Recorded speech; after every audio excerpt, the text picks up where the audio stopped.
ઉમરગામથી સંજાણ તરફ આવતા સંજાણા petrol pump road cross કરી આગળ મૂકેલા ડિવાઈડર પર રેડિયમની પટ્ટી મારવી અત્યંત જરૂરી। અવારનવાર અંધારાના લીધે મૂકેલા ડિવાઈડર વાહન ચાલકોને દેખાતો નથી અને ગાડી સીધી ઉપર ચડી જાય છે અને વાહનમાં ભારે નુકસાન સર્જાય છે। એક ફોર્ચ્યુનર ચાલક તાજેતરમાં રાત્રિના સમયે આ ડિવાઈડર પર પોતાની ગાડી ચડાવી દીધી હતી અને ભારે નુકસાન એને ભોગવવું પડ્યું હતું। જો કોઈ મોટી દુર્ઘટના સર્જાય તે પહેલાં આ બાબતે તંત્ર કોઈ ચોક્કસ પગલાં ભરી તેનું નિરાકરણ લાવે એ અત્યંત જરૂરી છે।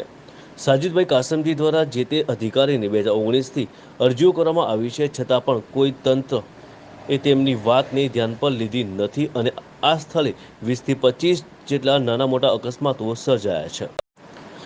વાત કરીએ તો વડગામથી સંજાણ તરફ આવતા વારોલી નદીનો બ્રિજ પૂરો થતાં સંજાણ પેટ્રોલ પંપ પાસે 4 રસ્તો આવેલો છે, જ્યાં ડિવાઈડર લગાવવામાં આવેલા છે। જ્યારે બહારથી આવતા મુસાફરોને ખબર નહીં પડતા તે પૂર ઝડપે આવે છે અને ઓવરટેક કરતા ડિવાઈડર ઉપર ગાડી ચડાવી દે છે, કેમ કે ત્યાં કોઈ બમ્પર કે કોઈ પણ પ્રકારનો સાઇન બોર્ડ નથી અને ત્યાં 4 રસ્તો હોવાથી ત્યાં કોઈ પણ પ્રકારની ટાવર લાઇટ નથી, જેના કારણે ડિવાઈડર દેખાતું નથી અને ગાડી ડિવાઈડર પર ચડી જાય છે। એ જગા પર અત્યાર સુધી 20થી 25 ગાડીઓને અકસ્માત થઈ ચૂક્યો છે। કર્મચારી કોઈ મોટી જાનહાનિ થાય તેની રાહ જોઈ રહ્યા હોય તેવું અહીંયા લાગી રહ્યું છે। અહીંયા જલ્દીથી જલ્દી જરૂરત પૂરી સુવિધા પાડવામાં આવે તેવી લોકોની માંગ ઉઠી છે। મારું નામ સાજિદ ફારૂકમિયા કાસમજી।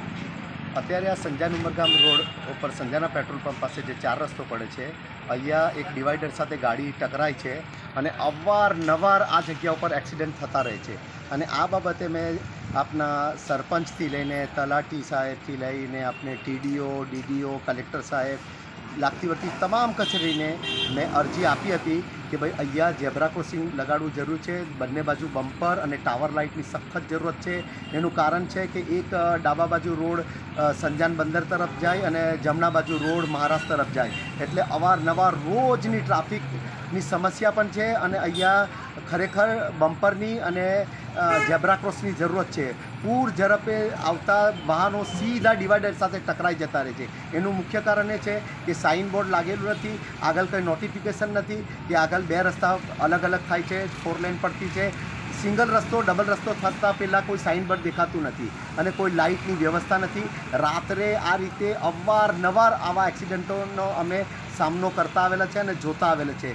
આજે પણ જે એક્સિડન્ટ થયું છે, ગઈકાલે જ મેં રોડના અધિકારીઓ જોડે આ બાબતે ચર્ચા કીધી। એમને મારી તમામ અરજીઓ 2019થી લઈ ને 2022-23 સુધીની તમામ અરજીઓ બતાવી।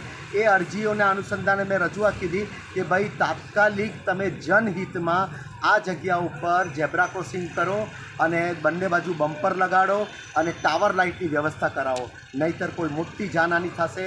કારણ કે અમે નજરેથી જોયું છે કેટલી ગાડીઓ પૂર ઝડપે આવીને સીધી ડિવાઈડર સાથે ટકરાય છે, કારણ કે તમારા સાઇન બોર્ડ લાગ્યા નથી અને સામેથી નવા ડ્રાઈવરોને ખબર પડતી નહીં મળે કે આગળ 4 લાઇન પડતી છે। એટલે મારી પ્રશાસનને એક ખાસ વિનંતી છે કે તાત્કાલિક આ બાબતે આ જે એક્સિડન્ટોને અટકાવવું હોય તો આની પર કાર્યવાહી કરવી જરૂરી છે અને બમ્પર મૂકવા તાત્કાલિક જરૂરત છે। ઝેબ્રા ક્રોસ માટે સાઇન બોર્ડ લગાડવું જરૂરી છે, જેથી કરીને આવા એક્સિડન્ટ થતાં બચાવી શકાય એમ છે।